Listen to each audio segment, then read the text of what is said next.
Барлығыңа сәлем. Өздеріңді көруге асық болдым. Сендермен бізге шығыс әлемінен жеткен бір астарлы әңгімемен бөліскім келеді. Абдулла өмір бойы дос-жаран, құрбы-құрдас, туған-туыспен араласпай, су мен жасымықтан жасалған көжеден басқа ештеңеге ақшасын құртпай өмір сүреді. Әйтеуір бір күні бәрін тастап, жұмыстан шығып, өз қалағанымдай өмір сүремін деп ойлайды. Қан мен терін төгіп, бақандай 300 000 динар жинайды. Енді еңбегімнің жемісін көремін дегенде, алдына періште келіп, жанын алмақшы болады. Маған ең болмағанда 3 күн берші, байлығымның 1/3 саған сыйлайын, деді Абдулла. Бірақ періште келіскен жоқ. Шарасыздықтан Абдулла соңғы тілегін артынан 1-2 сөз қалдыруға рұқсат беруін сұрады. Таңырқай қараған періште бейшараның соңғы тілегін орындауға келіседі. Сонда Абдулла не жазды деп ойлайсыңдар? Ақшасын кімге қалдыратынын? Сөзіңнің жаны бар, бірақ ол ақшасын кімге қалдырады? Өмір бақи жұмыстан бас көтермеген адамда достары, туған туысы болмайды ғой. Сенесіңдер ме? Оның соңғы сөздері сендерге арналады. Өскелең ұрпаққа сабақ болсын деп, ол адамдар, өз өмірлеріңізді бағалаңыздар. Мен бар болғаны 1 сағаттың өзін 300 000 динарға сатып ала алмадым. Маңдайларыңа жазылған уақытты дұрыс жұмсап жүрмін бе деп қазірден ойланыңдар, деп жазыпты. Сонымен бастайық. Ал енді миымызға жаттығу жасайық. Кім маған жасырылған сөзді табуға көмектеседі? Бірақ сөзді айтпаңдар, е? Ол андай, кәрі ата. Ата? Зейнеткер? Жоқ, аталар ғана ондай болмайды. Оның жынысқа немесе жасқа ешқандай қатысы жоқ. Қалай айтсақ болады, ол бәрін жинап жүретін адам. Коллекционер? Жоқ, бәрін жинай береді. Сонда үйге бәрін тасый ма? Ештеңе бермейді. Қызғаншақ. Соған ұқсас. Скрудж Макдак.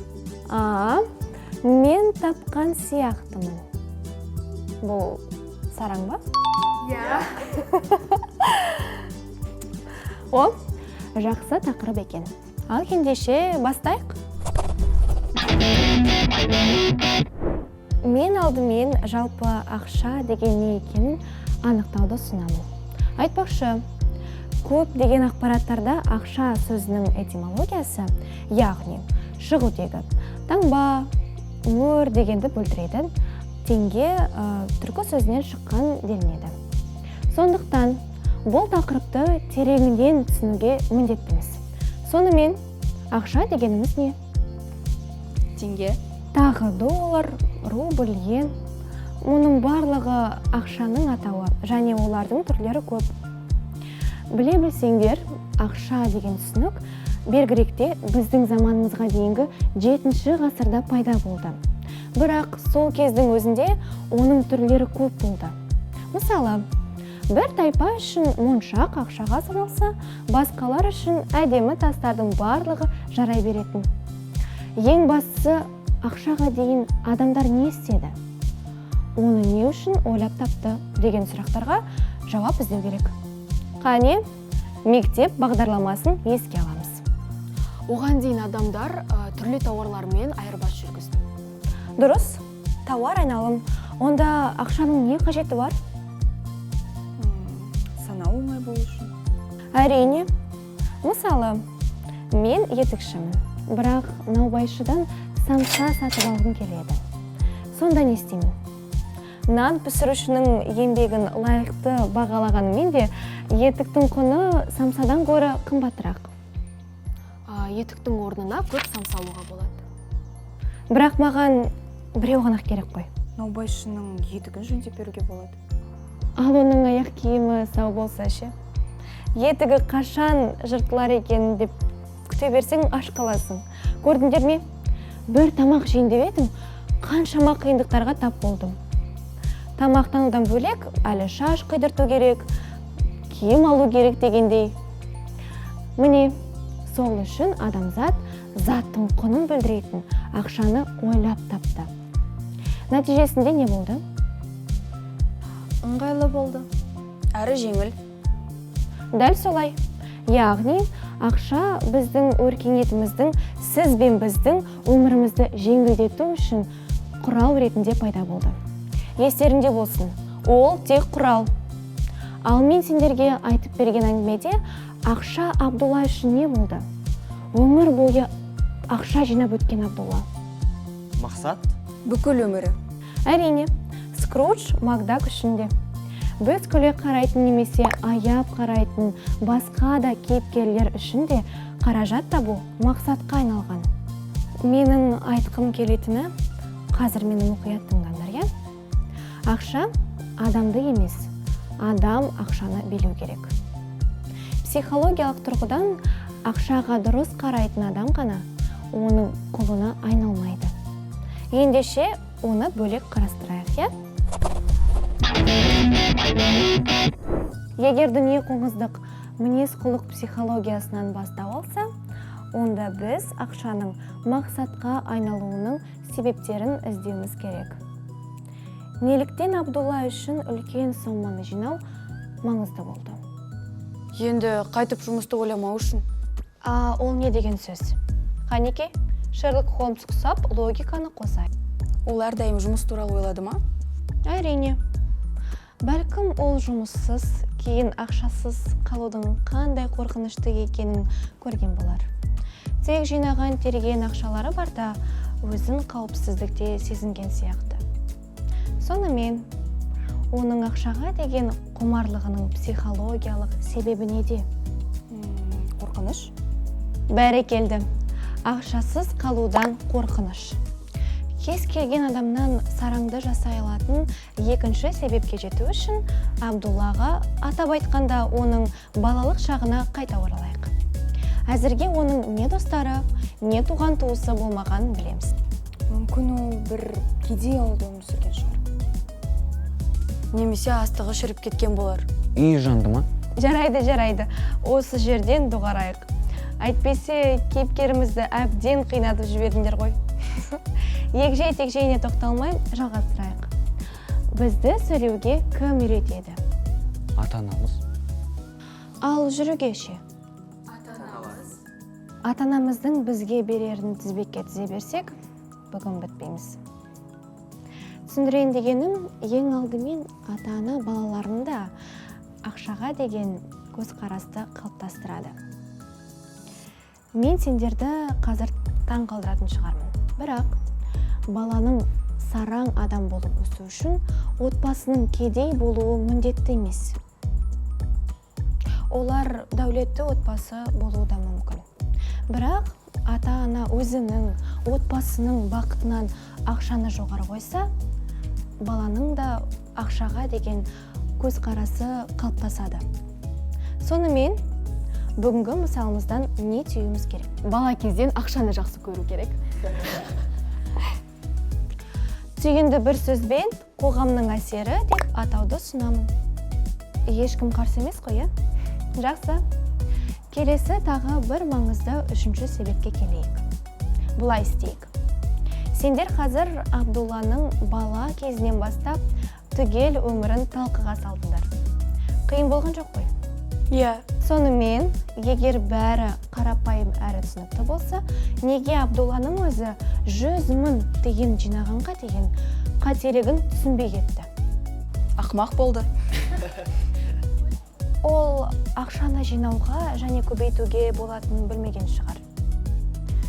Қиын болғанымен, сендер ақшаның жетіспеушілігі алдындағы қорқыныштан арылып, қоғамның ықпалына қарсы тұра аласыңдар. Ол үшін білім мен ізденіс керек. Әсіресе қаржылық сауаттылыққа үйрену маңызды. Бір деңгейде қалмай үнемі оқып, қаржылық білімдеріңді шыңдау қажет. Қаншалықты қарапайым болып көрінсе де, білім мен ізденіс әсіресе қаржы саласында өте маңызды. Енді бәрін рет-ретімен қарастырып көрейік. Біз ақша туралы оның шын мәні бұл құрал, және оны біз үшін қандай себептер мақсатқа айналдыратыны жайлы егжей-тегжейлі сөйлестік. Бірақ біздің міндетіміз дүние қоңыздықтан аулақ болу ғана емес. Сондықтан сендерге тапсырма. Қазір дұрыс қаржылық шешімге өздерің бір мысал келтіріп жазыңдар. Осылайша сендер дәл қазір өмірлеріңде не өзгертуші едіңдер? Ал уақыт кетті.